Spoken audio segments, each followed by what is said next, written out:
Le faux dans l'info, le podcast d'Africa Tchèque pour comprendre l'écosystème de la désinformation. Bonjour, je suis Maria Mathiam. Merci d'écouter Le Faux dans l'info, votre nouveau podcast produit par Africa Tchèque. Vous connaissez bien évidemment le travail de vérification des faits que mènent les équipes d'Africa Tchèque depuis des années maintenant en Afrique. Ce podcast vous propose de comprendre comment les vérificateurs de faits procèdent pour démêler le vrai du faux, les challenges auxquels ils font face et les difficultés auxquelles ils sont confrontés au quotidien. Nous parlons aujourd'hui de migration. La Déclaration universelle des droits de l'homme de 1948, en son article 13, stipule que toute personne a le droit de circuler librement et de choisir sa résidence à l'intérieur d'un État, et que toute personne a le droit de quitter tout pays, y compris le sien, et de revenir dans son pays.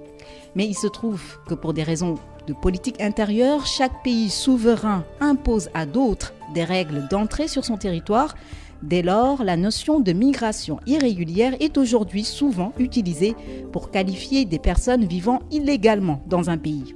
Le journal en ligne Le Monde Afrique, dans le deuxième et dernier épisode d'une série de reportages sur le phénomène de la migration au Sénégal, indique que une personne sur 1000 quitte le pays pour des raisons économiques chaque année. Le reportage en question a été publié le 25 septembre 2020. Africa Tchèque a vérifié ce fait avancé par Le Monde Afrique et il s'avère que les organismes désignés comme source par Le Monde Afrique ont indiqué ne pas avoir fourni cette donnée. Asman Marlo, c'est vous qui avez vérifié ce fait. Bonjour. Bonjour Mariama. Comment êtes-vous parvenu à démontrer que l'affirmation selon laquelle une personne sur 1000 quitte le Sénégal pour des raisons économiques chaque année n'était nullement prouvée? D'abord, je me suis rapproché de l'auteur de la déclaration, la journaliste du Monde, et j'ai passé au moins 2 semaines pour la faire réagir parce que, je ne sais pas, elle disait qu'elle était occupée et que la donnée en tant que telle était très compliquée à obtenir puisque l'article avait été déjà publié et qu'elle devait replonger dans ses notes pour retrouver la donnée là. Alors, quand elle m'a dit sa source, évidemment, je me suis rapproché du CICR. Eux, ils ont dit qu'ils n'ont jamais donné cette info. Bien qu'ils aient eu à parler à la journaliste, ils m'ont même donné les textes sur lesquels ils avaient travaillé avec la journaliste. Par la suite, je me suis tourné vers les Nations Unies et les organes habilités à parler de migration. Et je me suis rendu compte qu'en réalité, ces données-là n'existent nulle part. En fait, il n'y a pas de données qui peut clairement prouver qu'un Sénégalais sur 1000 quitte le pays chaque année pour des raisons économiques. Donc vous avez consulté l'auteur de l'article qui vous a donné ses sources, vous avez ensuite vérifié auprès des sources justement données par cette journaliste du Monde Afrique et il s'est avéré que ces sources-là ont elles-mêmes démenti avoir donné ce fait, cette donnée qui est qu'une personne sur 1000 au Sénégal quittait le pays pour des raisons économiques. Alors, quels ont été les documents que vous avez consultés ? D'abord, auprès des Nations Unies, ils m'ont recommandé le document World Population Prospects, qui veut dire en français « Perspective de la population mondiale ». C'est un document qui décrit un peu les trends de la population. Donc, eux, ils donnent des données surtout sur ce qu'on appelle la population nette. C'est le solde entre le nombre de personnes qui entrent et qui sortent dans un pays sur une période donnée. Mais ils n'ont pas de données qui puissent permettre de vérifier le nombre de personnes qui sortent du pays pour des raisons économiques. Par la suite, je me suis orienté vers l'Organisation internationale des migrations de Dakar. Et eux, ils m'ont clairement fait savoir qu'ils ne produisent pas des données sur les raisons pour lesquelles les Sénégalais quittent le pays. Et qu'en revanche, il y a un document qu'on appelle le profil migratoire, que l'OIM coproduit avec l'ANSD. Et la dernière édition du profil migratoire. L'ANSD, précisons-le, qui est l'Agence nationale des statistiques du Sénégal. Exactement. Et ce document-là s'appelle le profil migratoire. C'est le dernier en date qui statue sur les statistiques sur les migrations au Sénégal. Donc, profil migratoire. En fait, c'est un document qui comporte le nombre de Sénégalais établis à l'étranger mais qui ne donne pas les raisons pour lesquelles les Sénégalais quittent le pays chaque année. Asmomar, combien de temps vous a pris ce travail en fait de collecte, de vérification des faits qu'on vous donnait et de rédaction également de l'article? Justement, le temps, c'était le principal problème pour ce sujet-là. J'ai passé plusieurs semaines, entre 3 et 4, à boucler cet article parce que la principale difficulté que j'ai eue, c'était de faire réagir les différentes sources concernées par la recherche. D'abord, j'ai passé au moins 2 semaines à faire réagir la journaliste. Et puis après, faire parler l'OIM, c'était pas simple du tout parce que eux, à leur niveau, ils t'orientent vers différentes sources parce que c'est pas tout le monde à l'OIM qui est habilité à donner des chiffres. Et il y avait une personne qui était en voyage et qui était censée me transférer des données. Par la suite, je me suis orienté vers la direction de la police de l'air et des frontières.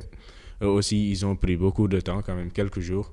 Heureusement, j'ai eu de la chance parce que le ministère de l'Intérieur et le ministère des Affaires étrangères, eux, ils n'ont pas vraiment mis beaucoup de temps pour répondre. Du Sénégal, oui. Eux, ils n'ont pas mis beaucoup de temps pour répondre à mes questions. Quand même, j'ai dû arranger un rendez-vous avec le ministère des Affaires étrangères. Je me suis déplacé pour découvrir qu'en réalité, il n'y a aucune donnée qui puisse m'aider à vérifier mon article. Merci énormément à vous, Asmomar Lo. Je pense que tout le monde comprend que le travail de vérification des faits, c'est un travail prenant. Comme vous l'avez dit, ça vous a pris quand même près d'1 mois pour réaliser cet article. Alors, on comprend bien qu'il faut avoir de la rigueur dans le travail et surtout être très persévérant. Merci à vous. Merci, Mariama. Le faux dans l'info, décryptage. Le directeur des politiques publiques d'Alternative Espace Citoyen est notre invité. Hassan Boukar est aussi membre du département migration d'Alternative Espace Citoyen, une organisation de la société civile du Niger créée en 2001. Bonjour Hassan Boukar. Vous avez lu l'article de Africa Check dont le titre est « Pas de preuve qu'un Sénégalais sur 1000 quitte le pays chaque année pour des raisons économiques ». Alors pour ceux qui nous écoutent, je vous rappelle que cet article, vous pouvez le relire sur la page web de Africa Check. Alors Hassan Boukar, qu'avez-vous pensé de ce travail de recherche et de sa contribution également à la sphère médiatique? Merci beaucoup. Je pense que cet article touche du doigt un aspect plutôt difficile du travail des différents acteurs engagés sur la migration, notamment la question des statistiques. Moi, je vis au Niger et mon organisation Alternative Espace Citoyen travaille sur cette thématique depuis plus d'une décennie. Mais s'il y a un aspect de ce travail qui est extrêmement difficile, c'est vraiment la question des statistiques. Les chiffres, les statistiques, en tout cas, parfois sont beaucoup plus expressifs qu'un long texte qui est toute une littérature. Mais en même temps, les chiffres posent un problème de crédibilité et c'est extrêmement difficile de dire avec précision, par exemple, combien de migrants arrivent au Niger chaque année, combien partent du Niger. La plupart des chiffres qui circulent aujourd'hui sont des estimations, avec parfois des marges d'erreur très très importantes. Je vous donne un exemple. La plupart des chiffres que j'ai pu voir au Niger sont des chiffres publiés par l'Organisation internationale des migrations. Le Niger fait 1 267 000 km². Nous sommes un pays qui a 7 voisins. Le Niger est voisin de l'Algérie, avec lequel il partage plus de 900 km. Également voisin avec la Libye, avec lequel il partage à peu près 350 km. Cet espace est extrêmement difficile à contrôler. Donc l'OIM qui donne les chiffres a 2 ou 3 points d'observation. Si vous n'avez que 2 ou 3 postes d'observation, vous avez du mal à rendre compte de tous les mouvements de personnes qui s'effectuent le long d'une frontière de 900 km. Donc, vous ne pouvez faire que des estimations. Et généralement, les migrants en partance, parce que la plupart d'entre eux ont peur des services de police, ont peur des contrôles qu'il y a sur la route, choisissent par ne pas passer par les localités où ils risquent de rencontrer des forces de police ou de l'armée. D'un point de vue du travail journalistique, c'est bien de creuser les choses lorsque quelqu'un fait une affirmation d'une telle importance. C'est bien de voir sur quoi repose cette affirmation et ça permet d'aider les articles, les recherches à venir. Aujourd'hui, quand on parle de migration irrégulière, on pense notamment au Niger, qui est un pays de transit.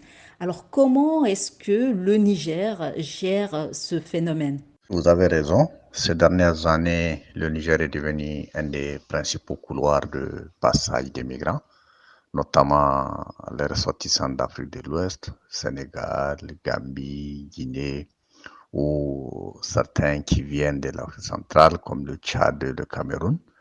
Le Niger, à la demande de ses partenaires européens, est devenu extrêmement actif dans le contrôle des routes migratoires.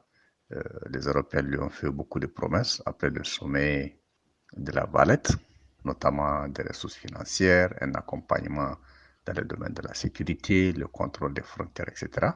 Et le Niger, pays pauvre, qui attend beaucoup de l'aide de l'Union européenne, qui est son premier partenaire économique, le Niger n'a pas donc hésité à s'engager dans le schéma européen de contrôle de ce qu'on appelle les flux migratoires, entre guillemets. Traditionnellement, les migrants arrivent, ils passent quelques jours ou quelques semaines à Agadez, puis ils poursuivent leur chemin. Mais avec la pression de l'Union européenne, le Niger a pris beaucoup de mesures de police. Du point de vue juridique, il s'est doté d'une ordonnance contre la traite de la personne, puis en 2015, d'une loi intitulée Loi contre le trafic illicite des migrants. Se basant sur ces deux instruments, le Niger a beaucoup réprimé les migrants et des patrouilles étaient organisées sur les routes qui traversent le désert et ceux des migrants qui étaient interceptés dans le désert étaient ramenés vers la ville d'Agadez. La chaîne des acteurs qui accueillent les migrants, qui les transportent, tous ces acteurs étaient inquiétés et la plupart d'entre eux sont passés dans la clandestinité. Donc il y a eu beaucoup d'abus en matière de respect des droits des migrants. Par exemple, les chauffeurs qui transportent les migrants dans le désert ont eu tendance à les abandonner dès qu'ils aperçoivent la patrouille ou en tout cas des forces de défense et de sécurité du Niger en mouvement. Et il y a eu beaucoup de migrants morts dans le désert. Parfois, les corps ont été découverts au hasard des caravanes qui traversent ou d'autres acteurs qui traversent le désert. Et le Niger a pris vraiment ces mesures au point où on se demande si le protocole de libre circulation de la CEDEAO qui engage le Niger comptait encore. Parce que même pour les ressortissants de la CEDEAO, eh bien, il était traité de la même façon que les ressortissants d'autres pays d'Afrique. Le Niger a adopté une loi contre la migration irrégulière. Il s'agit de la loi de 2015-036 portant contre le trafic illicite de migrants. Alors, que prévoit exactement cette loi? La loi 2015-036 est un instrument dont le Niger s'est doté pour mieux assurer son rôle de contrôle des routes migratoires. Cette loi sanctionne à la fois l'entrée ou la sortie illégale au Niger d'une personne qui n'est ni un ressortissant ni un résident permanent au Niger. Elle prévoit parfois de lourdes peines allant jusqu'à 30 ans pour des personnes récidivistes. La loi s'en prend à toute la chaîne de personnes, toute la chaîne d'acteurs sans lesquels il n'y aurait ni migration ni libre circulation. Il s'agit par exemple des transporteurs. Alors la loi prévoit des peines d'emprisonnement, des amendes pour la plupart des personnes qui sont impliquées dans le transport des migrants. Et cette loi, elle prévoit même souvent la confiscation des actifs qui ont servi dans le crime, entre guillemets, tel qu'est prévu la loi. Hassan Boukar, la loi 2015-036 portant contre le trafic illicite de migrants est une loi qui a été beaucoup critiquée par la société civile, notamment Alternative Espace Citoyen. Pourquoi toutes ces critiques? Écoutez, Alternative Espace Citoyen est une organisation de défense des droits humains. Nous sommes engagés sur la défense des droits des migrants, comme nous défendons les droits des autres citoyens dans notre pays, mais aussi ailleurs. Le constat qu'on fait, c'est que cette loi, elle est faite contre la libre circulation des personnes. Elle abolit carrément les engagements antérieurs du Niger, que ce soit les engagements pris à travers la Convention des Nations Unies sur la protection des travailleurs migrants, les engagements pris à travers le protocole de libre circulation de la CEDEAO. Tous ces engagements sont de fait abolis, en tout cas dans la pratique. Donc, pour nous, dire aux Européens, plus vous payez de l'argent, plus on est prêt à croquer la libre circulation, on est prêt à croquer du migrant, c'est quelque chose de totalement inacceptable. Pour nous, les droits humains ne peuvent pas être monnayés. Or, le Niger n'a fait que ça pendant toutes ces années, totalement aligné sur les positions européennes. Donc voilà un régime incapable d'offrir de l'emploi, incapable de satisfaire les besoins élémentaires de la population, mais en même temps empêche aux jeunes d'aller se débrouiller ailleurs, même si les gens ont tendance à l'oublier. Les droits des migrants, c'est quand même des droits humains. Le jour où on prend le chemin de la migration, on ne perd pas ce droit ce jour-là. Voilà un peu le sens de notre combat. Le faux dans l'info, la boîte à outils. Samba Djalempa Badji. Nous parlons des messages que nous recevons et envoyons à nos familles et à nos amis sur WhatsApp. En suivant les conseils que nous allons vous donner, vous pouvez contribuer à briser le cycle de la désinformation. Le partage de messages non vérifiés peut engendrer de tragiques conséquences. De fausses informations sont régulièrement partagées sur WhatsApp, semant parfois la panique. Alors, ne rajoutez pas à la panique, faites partie de ceux qui apportent une solution. Lorsque vous recevez sur WhatsApp le type de message qui contient de nombreuses informations surprenantes, il est vrai, la personne qui vous l'a envoyé voulait probablement vous tenir informé, certainement sans mauvaises intentions. Mais il faut faire attention. Vous avez le pouvoir de briser le cycle de la désinformation en faisant 5 choses avant de transmettre le message à vos contacts sur WhatsApp. Demandez-vous, qui a écrit ce message? Pouvez-vous vraiment faire confiance à un message dont l'auteur est anonyme? Pouvez-vous vérifier les affirmations? Un média crédible a-t-il publié l'information avec des sources fiables? L'information vous fait-elle peur ou vous met-elle en colère? Si le message joue sur vos émotions, alors soyez particulièrement prudent. Les fausses informations sur la criminalité, sur les nouvelles lois ou sur les étrangers ont tendance à jouer sur la peur et les préjugés. Alors, n'en soyez pas victime. Le message comprend-il des images, vidéos ou audios choquants? Avez-vous vérifié si les images ne proviennent pas d'un autre pays ou d'une année différente? Pouvez-vous vous assurer qu'il ne s'agit pas d'un canular? Toutes ces questions peuvent vous aider à éviter de tomber dans le piège de la désinformation. Le faux dans l'info, quoi de neuf sur les réseaux sociaux? Valdez Onanina. À l'ère des infox, les fact-checkers ont été nominés pour le prix Nobel de la paix par une députée norvégienne qui a donc soumis la candidature de l'International Fact-Checking Network, le réseau international d'organisations de fact-checking.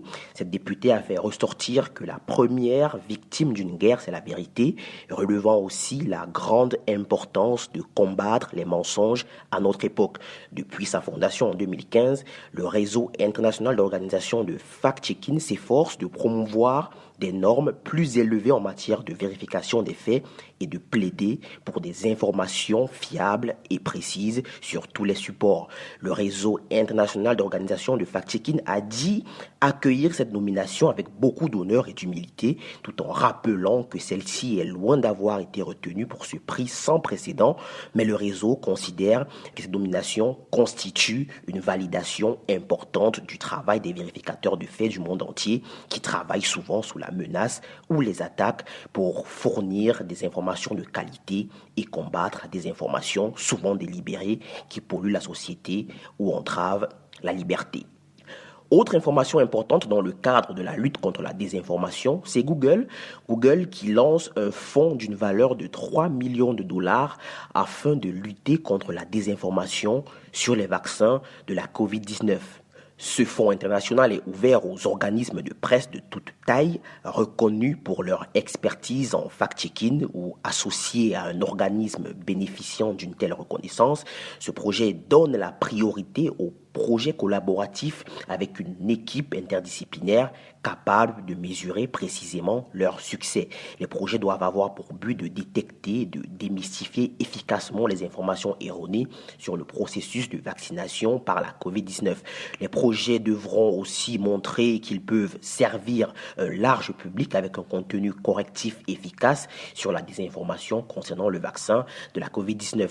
Le résultat principal de tout projet sera la vérification précise, opportune et accessible des faits concernant les fausses allégations nuisibles sur la vaccination contre la COVID-19. Merci à tous d'avoir écouté ce premier podcast d'Africa Tchèque, le faux dans l'info. On se retrouve le mois prochain.